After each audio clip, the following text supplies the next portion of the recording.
جب حضرت لقمان نے اپنے بیٹے سے کہا کہ لا تشرک باللہ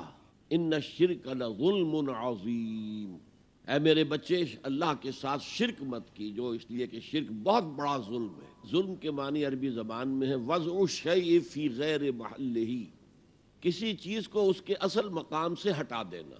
کسی اور جگہ رکھ دینا۔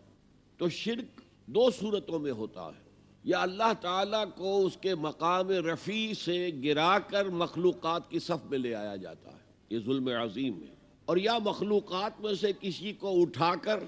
اللہ کے برابر بٹھا دیا جاتا ہے۔ دونوں شکلیں ظلم عظیم، بہت بڑی زیادتی، بہت بڑا ظلم۔ اس کی جو اقسام ہیں وہ ہیں اصل میں کہ جن کو سمجھنے کی ضرورت ہے۔ شرک کی اقسام ہمارے علماء نے مختلف انداز میں بیان کی ہیں۔ ایک شرک فی العقیدہ ہے، عقائد میں شرک، ایک شرک فی العمل ہے، عملی شرک، ایک شرک جلی ہے، کھلم کھلا شرک، نمایاں شرک، واضح شرک، ایک شرک خفی ہے، وہ شرک جو چھپا ہوا ہے، جس پر کسی مفتی کا فتویٰ نہیں لگ سکتا لیکن ہے شرک۔ جہاں تک اس شرک کی شناعت کا تعلق ہے، میں نے جو آیت آپ کو سنائی ہے جو 2 مرتبہ آئی ہے بعین ہی انہی الفاظ میں سورہ نساء میں،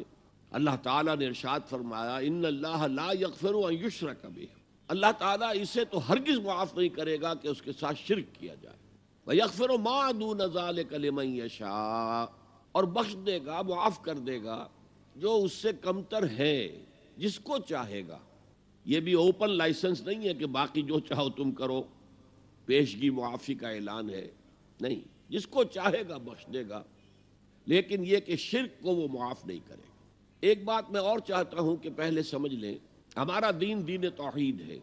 اور توحید کی ضد ہے، اینٹونیم ہے، اپوزٹ ہے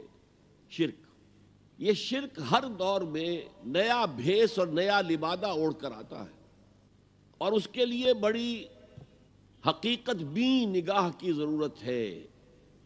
جو ظاہری پردوں کو چیر کر حقیقت تک پہنچ سکے۔ ورنہ اکثر کیا ہوتا ہے کہ ہمارے اسلاف نے، بزرگوں نے اپنے دور کے شرک کو سمجھ کر، پہچان کر اس کے خلاف جو فتوے دیے، جو مذمت کی، بعد میں آنے والے ان سے تو اجتناب کرتے ہیں، لیکن جو خود ان کے دور کا شرک ہوتا ہے اس کی پہچان ہی انہیں نہیں ہوتی،